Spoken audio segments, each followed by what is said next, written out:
Episode 11 of the Blue Balls podcast. Big up everybody that's locked in. Like, subscribe on your way into video. As always, we're here to talk about everything that's been going on in the week of Chelsea. Probably at this point, one of the most boring clubs in the Premier League because we are in limbo. We're in limbo for the next week or so until the season finally ends and we can hopefully forget that this ever happened because it's been an absolute shambles of a season. But could be looking at a decent weekend out in Manchester. Obviously, a little title party. We're going to get into that towards the end of the video, so keep a lookout for that. The streak without a loss, I guess we'll call it that, continues. We didn't lose on the weekend. We got what probably is our final point of the season. And yeah, we're going to get into Neymar. We're going to get into Pochettino, Lukaku, all the latest in the week of Chelsea. So stay tuned for all of that, people. Hit the like button, subscribe, check out everybody's socials. The names are literally in the corner of the screen here. If you guys want to hear more and interact with us, let us know if you agree or disagree with anything in the comment section below. And let's get straight into episode 11 of the Blue Balls podcast. Fata, how was your weekend been, bro? How's your weekend Yeah, been? all good, man. All good. Yeah, apart from the draw, I'm not really that surprised of a result. And when you said episode 11, well, we got 11 days till the end of the season. So yeah, man, let's just get this done over with, and we'll be having a nice summer holiday. Amen. Completely hear that. Just like Ivan Amen. Toney, which we will be getting into in the pod as well. Charlie, we usually save this talk for the Chelsea Fan TV podcast, but it's good to have you in here for a debut. What are you saying, my guy? How have you been? Yeah, mate, not bad. It's taken 11 episodes, but I'm here looking forward to it. Yeah, been all right, mate. Just same old, really, innit? Not expecting anything from Chelsea. Just, as we touched on, which we'll get into later, looking forward to the title party this weekend. And yeah, there's a few bits of news to get stuck into, but yeah, not an awful lot happening. And as Fata said, the sooner the season's over, the better, and we can just forget this ever happened. Exactly, bro. Not wrong. Ben, it seems like it's been a long weekend for you. You've had a lot of Forest fans on your neck after that fan cam. How's your weekend been, bro? Yes, it has been a very interesting weekend, hasn't it? Yeah, just relaxing, just having literally every single one of my mates tag me in that video, share it to me, as well as just sort of die of embarrassment, really. I don't know what I don't know what I was doing. I think I was just so done with the season that happened. I'm just like, you know what? Too many drinks? Go away. I weren't even drunk. I just lost my head. I fully admitting, I was absolutely rattled. Like, Nottingham Forest fans, you might as well have just moved into my head, because you could have lived there rent free that day. But yeah, it was bad. I don't know what I was doing, and yeah, so. Bro, head loss on a fan cam, like it's normal. I look back at the Arsenal fan cam from a few weeks ago, and I can't lie. I was like, bro, what was I on, man? I should have just went home. I should have just went. It's one of those, isn't it? Because even I can stand there and admit I was chatting shit. Like, I know we say the same thing about, like, they've won nothing, we've won nothing, but our season's way worse. And I couldn't let them have that one because I was just so pissed off, and I got cooked, and I deserved to get cooked. And you know mate, what? Is what it is. I'll hold the L. Fuck Arsenal, though. You lot still ain't winning nothing. You trophyless, trophy-dodging bastards. You can still hold that. But yeah, that was an L fan cam. The bright side is, the Derby County fans, they love me, they absolutely love me. Hey, there's something at least. Leicester fans will probably back you for that as well. I think Forest are I think they're like the Tottenham of the Midlands from the way I keep hearing about them. Everyone hates them around there specifically. Like Leicester beef them, Derby beef them. I think Villa and Wolves have a rivalry with them, if I'm correct. Yeah. And apparently, Chelsea now do, because apparently I'm trying to force that rivalry, aren't I? It's all mad. But on the Forest game, anyway, 2-2 draw. I guess we showed some fight towards the end. What was your thoughts on the performances? Ben, I'll start with you. It kind of determined that Mendy's not here to stay anymore. That performance was shocking. 2 goals and he absolutely just messed it up. First goal, and I don't know what he was doing. If you're going to come out like that, you've got to get there. You've got to get there. Obviously, Lewis Hall. I think I kind of want to change what I said about him. I think it was a bit unfair that I said he had a stinker. He was like he didn't play good, but it's not because obviously he had a stinker. He's not good enough for the team. I think the best words to pick for that was Lewis Hall's experience at the top level showed today. He needs more time to get into that team. Obviously, don't get me wrong. I was still more excited to see Lewis Hall on the team sheet than I was Cucurella. Because out of the left backs that we have at left back position, Cucurella, put him at left centre back, mate. He clearly can play there. And then obviously the forward play again, sloppy. Obviously, if Sterling hadn't turned up for that game, God knows where we would have been that day. Obviously, Felix a bit unlucky, but yeah, overall, it just looked like we were just waiting to the end of the season. We've got nothing to play for now. We're well and truly, up, staying up. That's what's mad about Chelsea. How can we be saying this? We're well and truly staying up. But that's part of the humor of it all. That's part of the vibe. Year or two time and just laugh at it. We've had such a shit season with everyone laughing at us that we just don't care anymore. And yeah. Were you there when it'll be like, do you remember that time where we guaranteed survival against Bournemouth? What a day and everything. Oh, no. It'll be hilarious the way we view this season in a few years. It's actually true as well.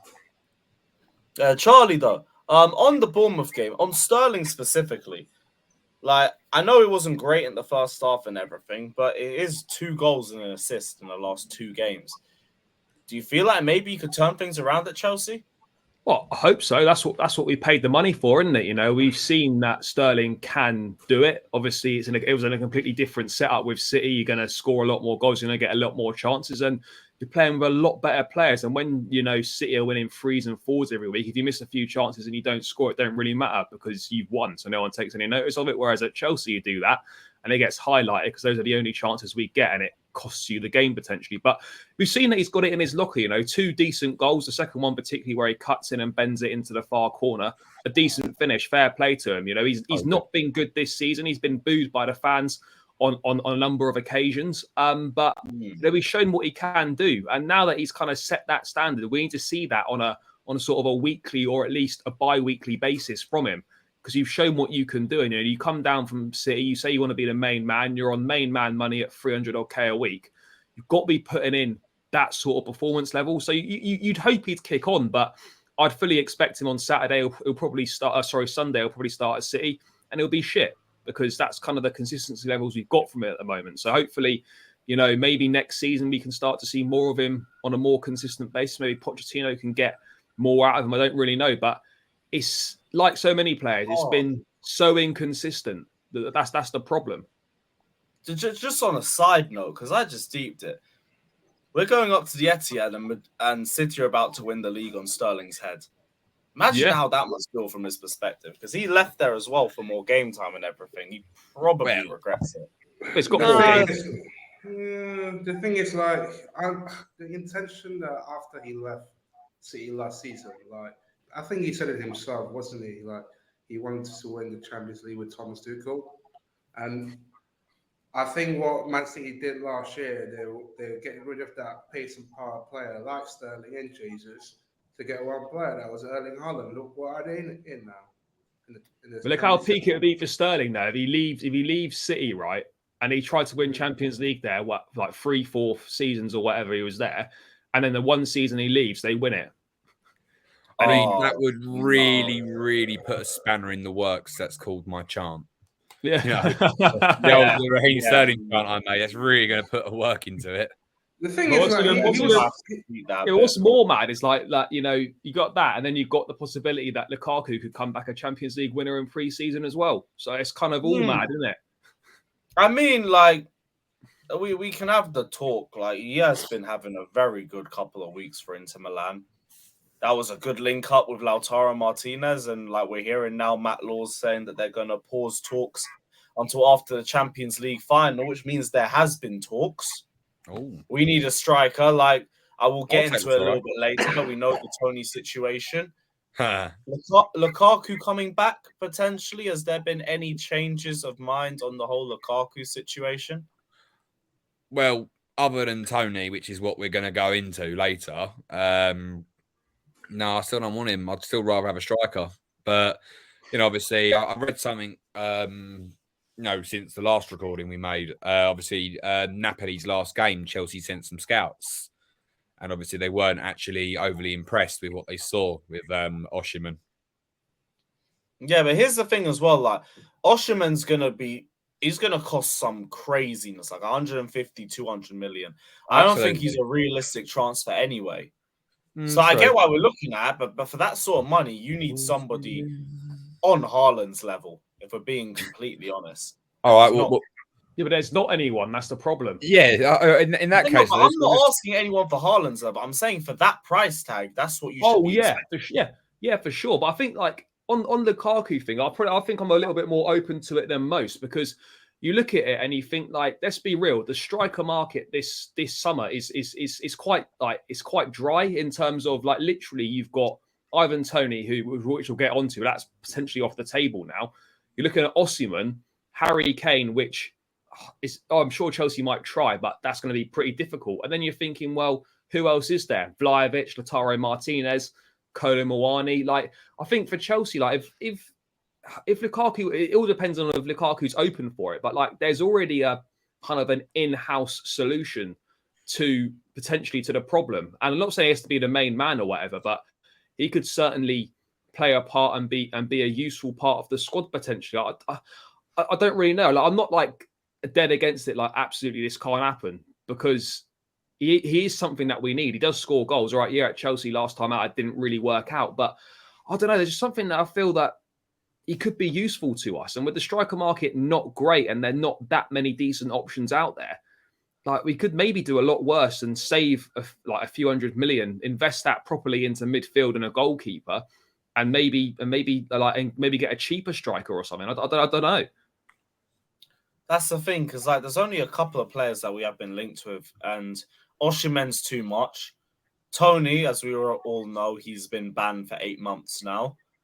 Yeah. The only other option is Martinez, and I mean, you could bring Lautaro and Lukaku back. They have a great link up together. And like Ben as well, I want to go to you on Lautaro Martinez, because I want to know your thoughts on him. A lot of people are mixed, and to me, I think he's a great player. I think anyone who thinks he's a dead footballer, like, it's stupidness for me personally. I think he's a good all-round player. You could question his finishing, because he does have like patches of form and then it disappears and everything. But I'm looking at his stats. I'm seeing 20 plus goals a season, every season for like the last 4 years. And it's a consistent goal scorer. Good centre forwards. He's got good link-up play. He can play with his back to goal. He's a good dribbler. If that's the worst we could do, bring him in and bring Lukaku. You could play the pair of them together. The only issue I've got with that is I think a lot of people are very quickly forgetting that we have got Nkunku coming next season. He could play him behind though, because he's more of a 10 though. If you're saying bring Lukaku and Martinez, who goes out? Who goes out the squad? Oba, Ziyech, Pulisic, hopefully. No. Well, bearing in mind, obviously, we're talking about next season, so obviously Mudrik's going to be there because obviously Mudrik's in the plans for Poch. On the right, more than likely, it's going to be Madueke or Sterling. Madueke or Sterling, yep. So who goes there just to fit them two in? Obviously we're getting rid of Havertz. Like the striker position is there. Like, I don't care if it's me up front, Lautaro Martinez and Nkunku, anyone, as long as it's not Havertz. Yeah, you need both. Yeah, exactly. But obviously, I'm open to Martinez. I've liked him. The only thing realistically you can look at is consistency. In the World Cup, he wasn't too good. He was missing chance after chance. Obviously at club level, he's a bit better, but what you can also say is with Pochettino coming in, obviously, we got the here we go after Forest, Argentinian manager, Argentinian player, potentially could be something there already. So yeah, I'm on the fence with it. Like, I mean, obviously we're not going to get Toney anymore, so because I don't really think we're going to make a January signing in the summer, because it doesn't make any sense at all. But that could be something we look at January as well, or potentially even still get him and use the ban as a lower fee. On Ivan Toney though, because we know that he's out for 8 months. He can't train for 4 months, which is basically just a fat summer vacation for him. Yeah, like the FA's stupid for this. They've slapped an 8-month ban on him. That's a huge ban. Like it is, it's a ginormous ban. But they're slapping this ban on him with immediate effect. I'm sorry, but other than I'm sorry, Mr. Toney, you because of your ban, you won't be able to play the England friendlies. Oh no, my career is ruined. Whatever will I do? Oh, I know. I might go back down to the betting shop, slap 50 grand on, I don't know, the LA Lakers to lose in the NBA, win that money because it happens. Or, I don't know, I'm going to stick 100 grand on Max Verstappen to win the F1. Just continue betting and making money, Oh, no, I can't play for England. Like, if the FA really wanted this ban to, resonate throughout the footballing world, they would have said at the start of the new season, because he comes back on the 17th of January. The 17th of January is the next game that he can play. Well, that's what it said on the FPL app anyway. So the 17th of January is when he can play.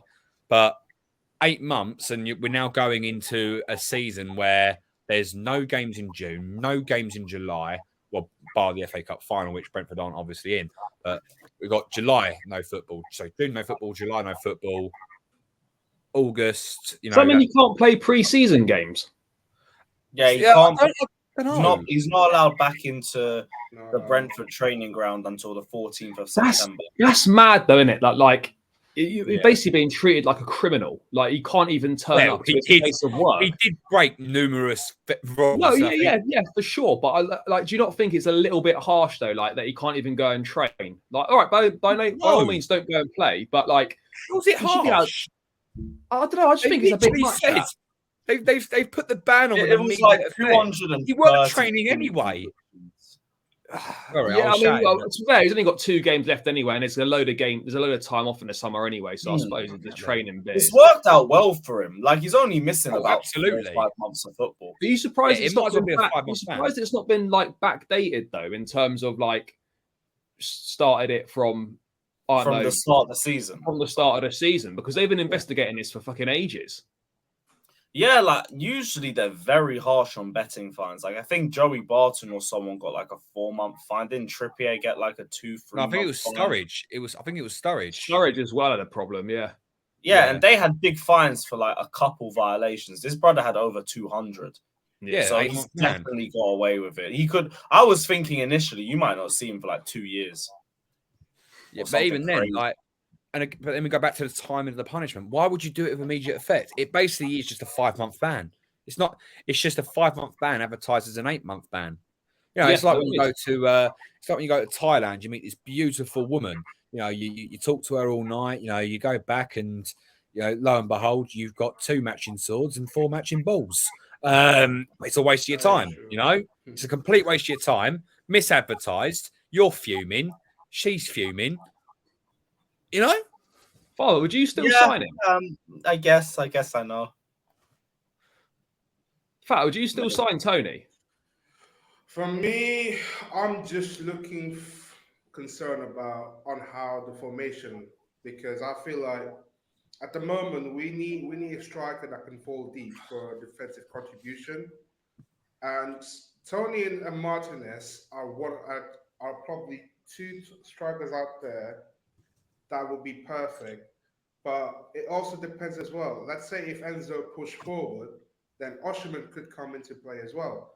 So you're asking a question as well, like, do I want him in? Yes, because especially if Enzo going to play a more deeper role now, what Chelsea need is a defensive forward like Ivan Toney or like Aaron Martinez, because at the moment, defensive forward like Toney will create some space for wingers that has a lot of time of them. I'll tell you what, Lewis, do you boy. think we can get away with it? Do you think we can get away with, like, if we sign Toney in the summer? Do you reckon we could get by with, like, using Broyo, using Nkunku? Like, I think it'd be cheaper personally. Yeah. Because now you're buying someone and you're losing them for 6 months, so he's got to be cheaper as a result. Or they keep him and he goes for a year left, and then he's even cheaper than that. You're talking about not a lot of top number 9s out there that are not cheap. Plus the FFP now looming. We need more quality midfielders, but at the moment, No, we don't. No, we don't. We need a DM, bro. We need a DM. Yeah, we need a DM. Yeah, DM. But like, well, sorry, by midfielders, I thought you meant like actual like midfielders, not holding midfielders. No, we need a striker, a holding midfielder, and a keeper, and a replace. Well, not even a replacement centre back because Colwill can do that. But hear me out, boys. I've just remembered. What would you say on Kane? Because I don't think it's that unrealistic anymore. Really? What makes you think Daniel Levy will sell to us? It's more realistic than it would have been like last season. With Poch makes it a bit more realistic. Yeah, but I think Kane would have to force it though. I feel like he'd have to really want it. Yeah, well, no, Levy's got enough bad PR with Tottenham before selling Harry Kane to Chelsea. It's not never going to happen. At the end of the day, if the money's right, you know, he's overstayed his But then you're looking at Osherman money. Yeah, but I mean, you tell me right now if I want Kane or Osherman, I'm taking Kane. Yeah, I'm sorry. I hear that, but Osherman's also going to be younger. Yeah, but I'm still taking Kane. No, I hear it like one or the other, but like if we're going to say no to Osherman because of the price tag, what are we going to do with Kane? Like, remember, we still got to get a DM, we've still got to get a goalkeeper. Ideally, I think we should be getting 2 midfielders. But then you're going to blow most of the budget on Harry Kane. But on Kane, we're getting rid of like 5 to 10 players at least. There's window. Well, in that, but like we're getting rid of most of them on cut price deals. If we're being honest, Obba's probably going to go for 10 million, if that. Pulisic could be about 20 to 30. Same thing with CH. Gallagher and Mount will be the ones that you make the most money out of. Maybe Havertz if he goes to. That's about it. If we signed Kane like this summer, right? Osimhen's young enough at 24, where Kane at 30, right? You could sign him, get 3 decent years out of him, 3 to 4 decent years, and Osimhen would still be young enough to sign as a 27, 28-year-old in 3 or 4 years' time. So, like, I think, like, as much as Osimhen's a great player, 300 million on strikers in like 3 years. Yeah, well, but I mean, if it gets you the trophies, I don't really care. I understand. I just think from a financial standpoint, I don't think it's that realistic. No, maybe not. Lewis, would you rather? Bear in mind, which position do you think is more important for the season? Striker or DM? Striker. I think a 6 more important. I had the same argument as well, but like deep it, we've got the 3rd best defense in the league and we're 11th. It's clearly the attack that's a bigger issue. I'm with you. I had the same argument a few weeks ago. Yeah, but you look at some of the games that we have, it's 100% finish. But so going back to my point, then it makes perfect sense because Harry Kane, he's 30 years old. You know, Charlie said you can get 3 good years out of him for a good price.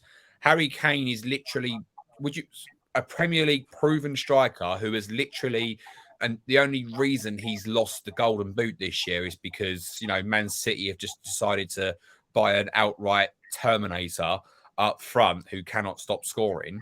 Bro's on 25 plus and nobody cares. Yeah, no, and he does it every season, you know.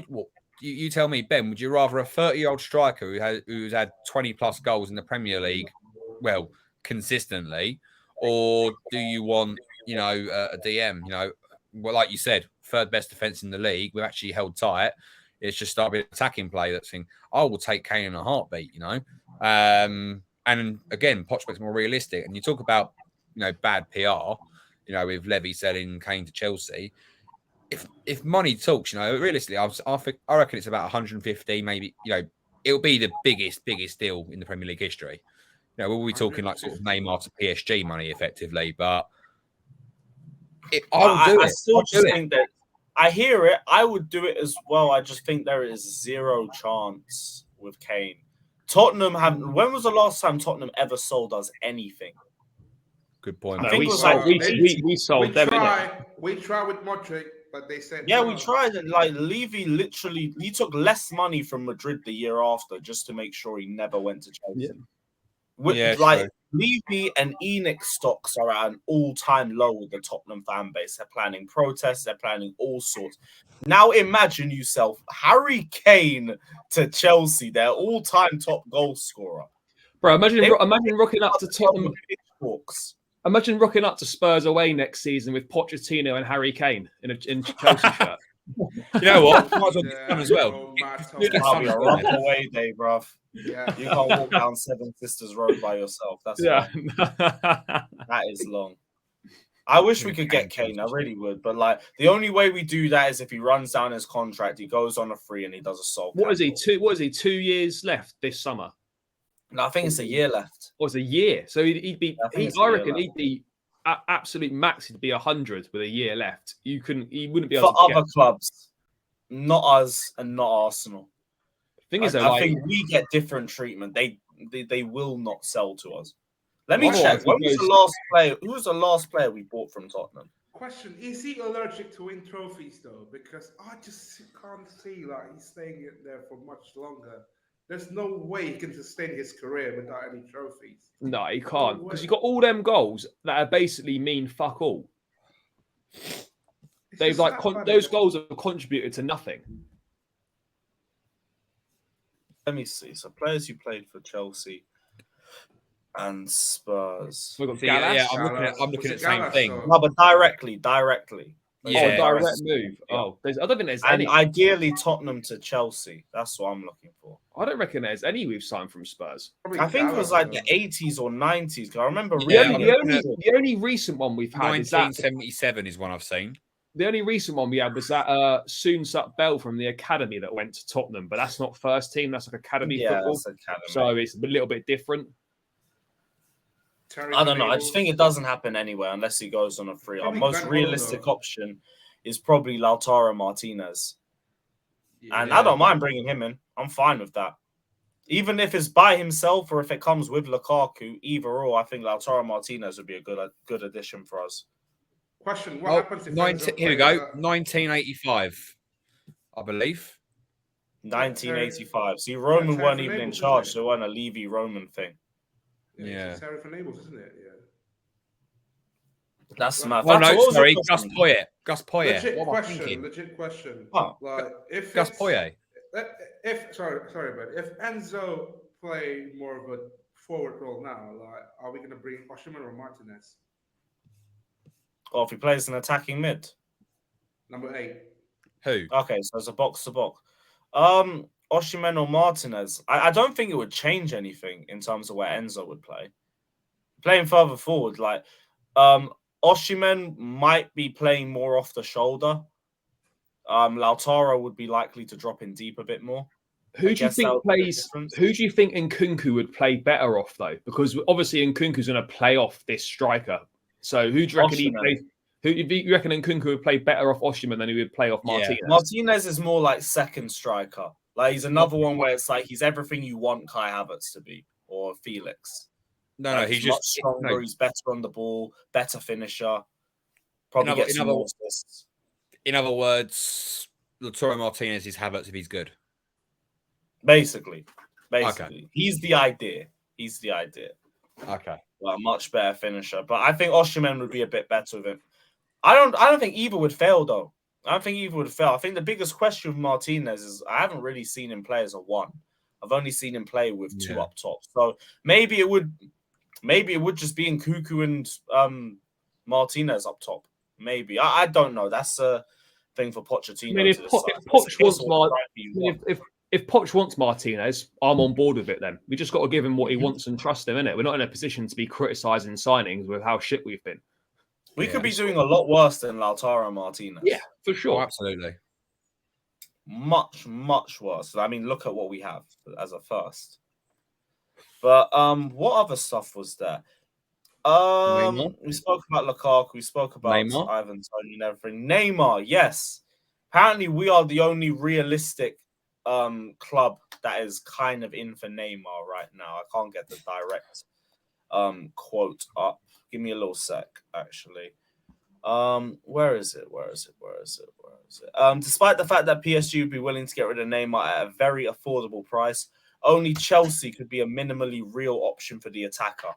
I was doing my stream earlier, and it was centered around this.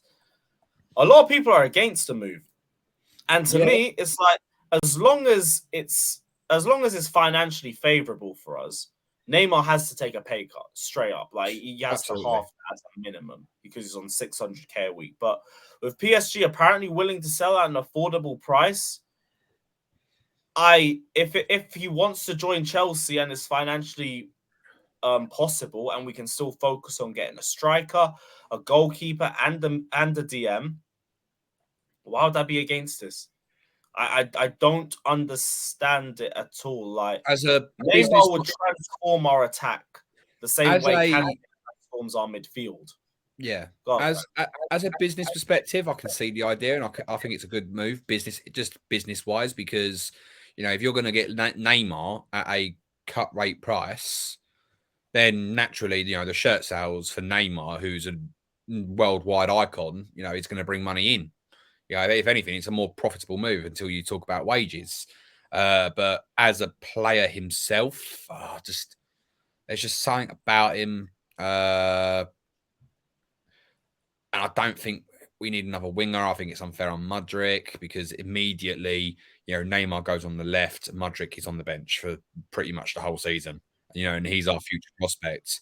Or, Neymar goes, I don't know, at a number 10 role, which we can see him play sometimes. Mm-hmm. Then, signings we made are irrelevant because it's Neymar. On the pitch, I don't want to. I think it's too interfering with the squad if by signing Neymar. I think we just need to focus solely on the positions that we need: a striker, a DM. Obviously, with Rice, getting closer to Arsenal now, I'd love to see Rice just make a last-minute move to Chelsea. But now we're looking at Lavia, we're looking at Caicedo again, which is all right, and goalkeeper because Kepa just can't save a long shot to save his life. He's good with his feet, but I want a really consistent goalkeeper who I can trust.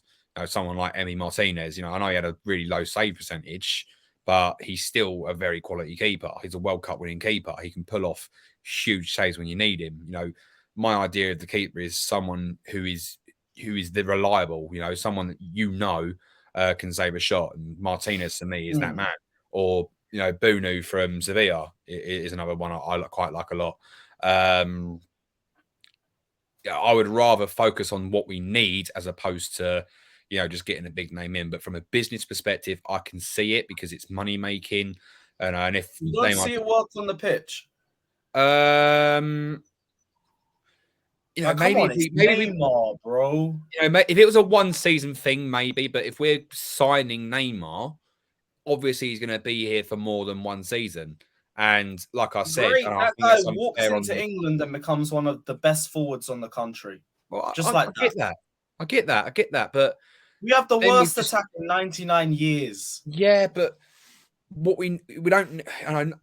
It's stupid that I'm even arguing this. I should be saying yes, get Neymar in. I should just be sitting there and agreeing, nodding, being a yes man. I will pay that guy's Eurostar, first class delivery, everything. I think if Neymar's coming to Chelsea, it's not going to be on a first class train. It's more going to be like a first class jet. It's all I can afford, isn't it? Yeah, of course. But you know what? Get into the marketing region. Start making some YouTube merch. Start selling that. Raise some money, or do what the Scousers do. Do what the Scousers do, and set up a Just Giving. I can see it now. Liverpool spray. Let's go. I can see it right now. Just Giving. Buy Neymar's first class jet to Chelsea. what 0 out of 100 Let's be real, the million guy can pounds. afford it himself, to be honest. No, absolutely. But anyway, back to the main point about putting other teams in the mud. Maybe one season I can see it. Bring him in.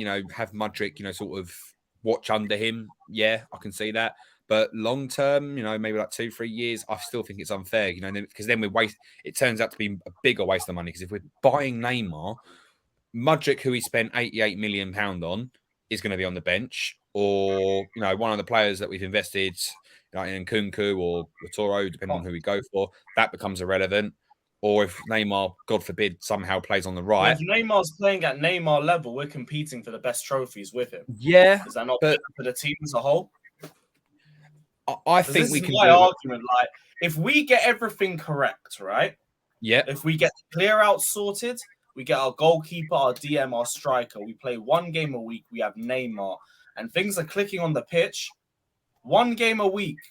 You know what it was like on the Conte when we had everything clicking? We were contending for the title. We won the title. I'm not saying we're going to go and win the title, but a player like Neymar pushes a good team to that level. Like, this is his washed season, right? He has 18 goals and 17 assists. But do you think think for like how long? Do you think his ability on the pitch though outweighs everything else that he brings with him? Like, he's got to have every February off for his sister's birthday, go back to Brazil. He always picks up an ankle injury at least once a season.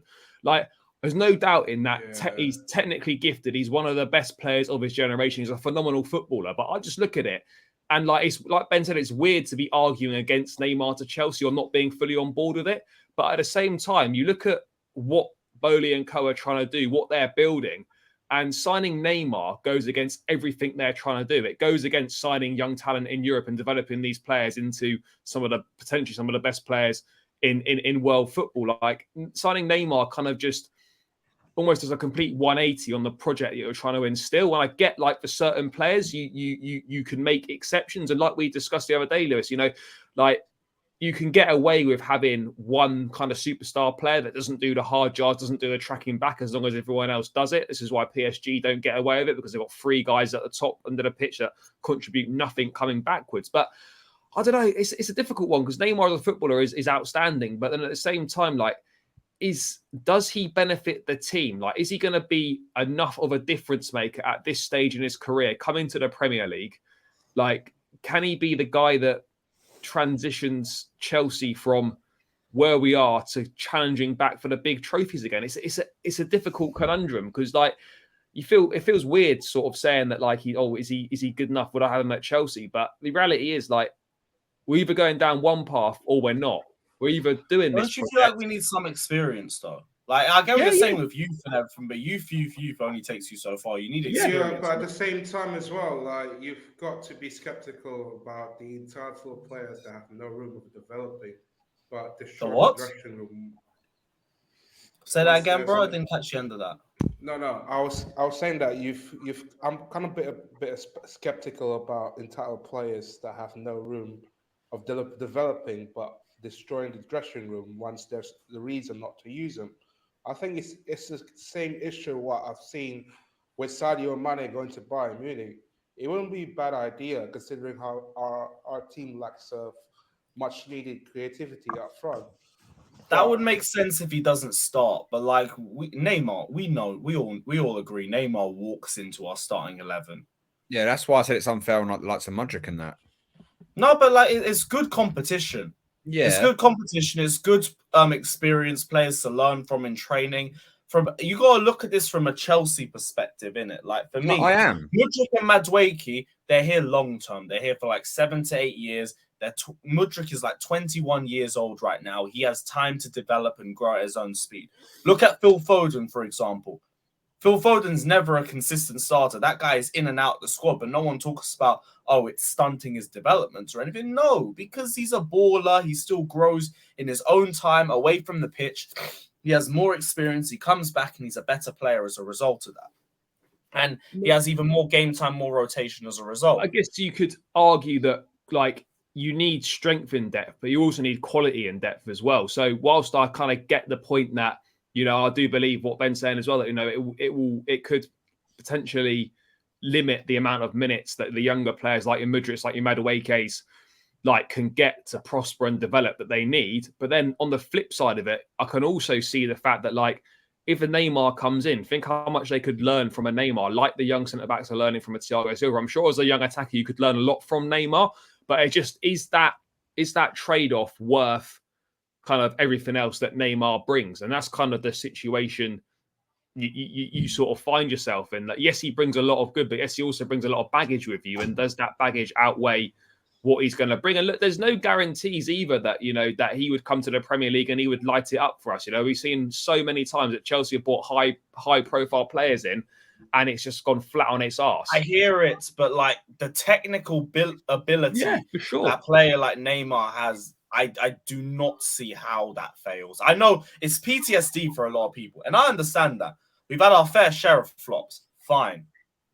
A player like Neymar, with the technical quality that he has, the ability to create, finish, beat players, his presence alone that will take 3 or 4 players surrounding him and create so much more space for the other attackers to thrive with. I don't see how it fails. I think the only question could be the injuries, but that's what better depth does. And we have Nkunku, we could potentially have Felix, Mudryk, Madueke, Sterling. You'll have a striker, and you have Neymar as the centerpiece of all of that. Like, if he wants Chelsea, I need him here right now. Do you think we've got the money to bring in a centre forward of the required quality and Neymar as well? Well, PSG did say cut price, and that's what we're hoping on.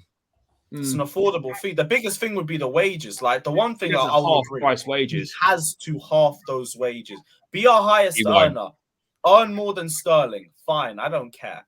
But like he can't be on 600k. I can't see him on anything less than 450. If he was on like 300, 400, fairs. Would you take a loan? Would you take him on loan for a season? Yes. I said for a season, yeah. For a season, absolutely.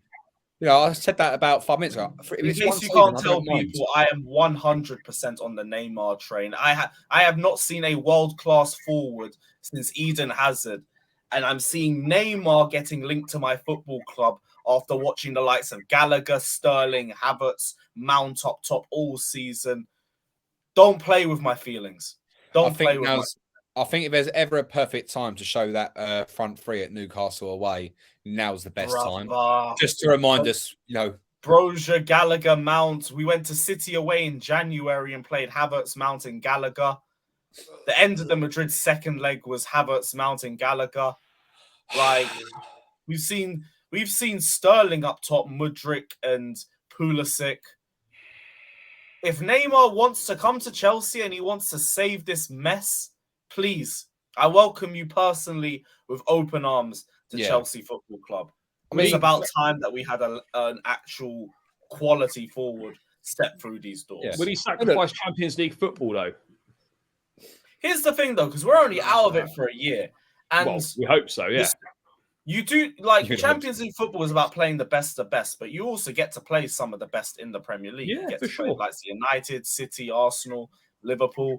I think that for a season, with the idea that if we build everything right and you have Neymar in there, we're 100% making top 4 without a shadow of a doubt. Be back there next year. That would be enough to invest and say, okay, I'd step out for a month, hopefully. But to me, Neymar, let me know you guys' thoughts in the comment section below. You already know my thoughts. I'm 100% invested. We'll see what happens to the Neymar situation. If it's a loan, I'm all for it. Because I reckon if Vival wants him, I don't mind either. Easiest way to look at it, if Vival and Poch want you, I want you. Cool. I'm 100% down for that. Now, on to the title party this weekend. Man City versus Chelsea. Like we said earlier, I think that we had our last point of the season last week against Forest. But honestly, for this game, I don't even care, to be honest. Like, I would like us to go up there and beat City because realistically, City win one game, they've got the title. Doesn't have to be against us. I don't mind just to spite Arsenal fans. But we could go there and get a result. We aren't going to get a result, but we might go down swinging. what team do you assemble for this? Because I was joking on the Chelsea Fan TV podcast where I said I just want vibes. You give me all the veterans who don't care. Give me Oba, Ziyech, Pulisic in mid. Start Lampard. Why not? Start Lampard. Go for it. Gallagher, Kovacic, Ruben. Give Ruben again. Actually, no. Chukwuemeka deserves a run out. We've held him back for literally. Yeah. I'd say you got to play. On a serious note, though, what lineup would you guys play for this game? I'll get a lineup sheet. Definitely 100% Kepa. Yeah, the Mendy experiment's over now. Mendy's done. I think it's finished though. That brother wants 170k a week. Like, I just think we need go get 170k at another club. Then I'm sorry, but facts. Yeah. I'll be real. I won't even play Kepa. I'll play Slanina or Bettinelli. Like, you know what? For vibes, let's go Selena. Yeah, but he's at the World Cup, isn't he? Oh, we didn't bring him back. Kepa. Bettinelli. Give him a little run out. Yeah. Against City, against Haaland. Yeah, probably not. Wait, you know what? Wait. Haaland hasn't scored against us, by the way, this season. Don't say that. Why have you said that? No, mate, he's getting a hat trick now, isn't he? Like, that would make a damn difference, bruv. He is packing us in differently. Why have you just said that, Fatter? Right, anyway, William Hill, odds for Haaland to score a hat trick. They'll be Let me just find it right now because Fatter's just said it. Fuck it. Right. Back four. Who are we sacrificing for this game? I'll probably stick with Silva and Badiashile. I'll say Silva. Yeah, you know what? That's our best bet to keep Haaland quiet. How long Fofana is out though? Thiago Silva at right back here, Lewis. Is he done for the season? Fofana? No, Fofana's been was on the bench the last game. He just wasn't used. Yeah. You know what? I'd keep the Lewis Hall matches at the Etihad going. I'd give him another run there. He's done pretty well in the two games that he played there earlier in the season. Yeah, I don't mind Lewis Hall. Lewis Hall seems to turn up for Man City. Yeah, well, we still don't have a Hall, so we'll use Dewsbury Hall. Right back, Chalobah again. Chalobah was brilliant. Yeah. Chalobah was good against Forest. He was decent. Is he? Mate, he was good against Forest. Yeah, he was like our best player. Well, you would have played Dave instead. Is Dave even fit to play? He won't be after 20 minutes of that fucking City attack. There's no point. Anyway, midfield, Ruben, throw my boy in.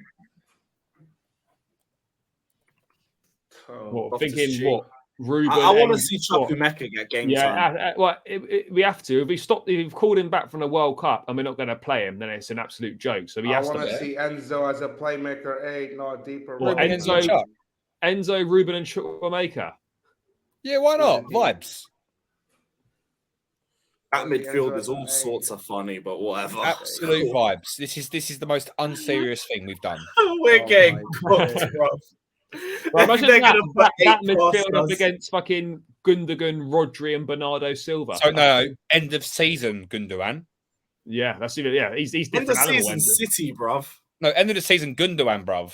That's different. Bro, they're both cracked. I don't think anyone hear this, but I would say Gundogan at Chelsea. On a free, yeah, I would as well. Yes. Who wouldn't? Who wouldn't right now? Yeah. I'm not saying, do you want De Bruyne? Obviously. Front three. What are we picking for the front three? Madueke, Felix, maybe. Anyone but Havertz. You know what? I'll put it. You know what? Let Sterling have a run out up front. Why not? No. Give that to Fofana, man. I feel bad for the geezer. Actually, no, Fofana did well in the FA Cup game against City. So I'm actually all for Datro playing. Datro was on the bench against Forest, wasn't he? Yeah. Let's go for Fofana. Right. That would be. Came on. This lineup will give you a very nice 4-0 loss. Oh, dear. Well, yeah, then we can have the title party afterwards, so it won't matter. Yeah, we'll be doing the Poznan in the away end with the City fans. Yeah. I cannot wait. Oh boy, we're gonna get packed differently, but whatever, man. Do you reckon we could get a 6-0 like we did under Sarri? Maybe if we're not lucky, it could be even worse than that. But Can it we won't not? mean we shit not? to me. Can Yeah, we not? I don't want us to get embarrassed. Like just a No. cheeky 3-0. Can it just be like I don't know? Let's lose 3-2, Haaland hat trick for my fantasy Premier League, and let's just say I don't know, Madueke and Madrid gets his first Madrid goal. score. Yeah, Yeah, Madrid can Deep Madueke. pick this year. If Forest beat Arsenal, like they're already, we're gonna get God of Honor regardless. Yeah, God of Honor. Oh yeah, I will be there in the away end, just like Yeah. I'll happily clap them onto the pitch too. Poor Sterling though. Poor Sterling though. Oh mate, Very I long feel end of the like- season. if you deep it right, we've actually like this end of season could actually banter us because Sterling's left City in the season they won the Champions League, or we've just bought Romelu Lukaku for 90 odd million for one season, sent him back to Inter, and he wins a Champions League. Like it's just mud. It's just mud central here. Like we're just muddy no matter what. Unless Madrid win tonight, which as of time of recording, that's kind of what we've got to hope for now. We've just got to hope that Madrid get number 15. That's our only hope of not getting mudded. By who? City? No, by football fans in general. How are we going to be mudded? Best believe the season that we bought Sterling and he hasn't played for Man City and they go on to win the Champions League. Mate, could be the last. They're laughing at us for finishing 11th. Bro, I mean, and they'll laugh at us even more. Could be our last trip to the Etihad where we can sing Champions of Europe song. Might be our last time. We better make that count then. We need to make it count. I'm going to keep chanting that at them until they score. Give them some motivation. Well, it depends. Like if Madrid beat them, then we're fine. We can sing it without any hassle. But if they're in a Champions League final and we're singing that and they go on to win it, again, we look stupid. I don't want to look stupid. I already looked stupid when I gave it to those Forest fans on Saturday, whatever it was. There's been a lot this season to make us look stupid. I don't think that would change it. Charlie, I did find the meme though, by the way. We found it. This will be City Chelsea, bruv. Oh yeah, this one. Right, 3-0 down at half time. Have a word with Pep and Lampard. Just pass the ball around. We want to just go get some drinks in the concourse. Yeah, just chill. But yeah, guys. On that note, it has been episode 11 of the Blue Balls podcast. It's been really great discussing everything. Let us know your whole thoughts on the Neymar discussion down in the comment section below. Don't forget to like and subscribe to Chelsea Fan TV. Check out everybody's socials. Name is literally in the corner here. And yeah, we will see you guys for episode 12, probably after a loss, but oh well. Probably. It's what it is. Big up, like, subscribe, and as always, up the Chelsea.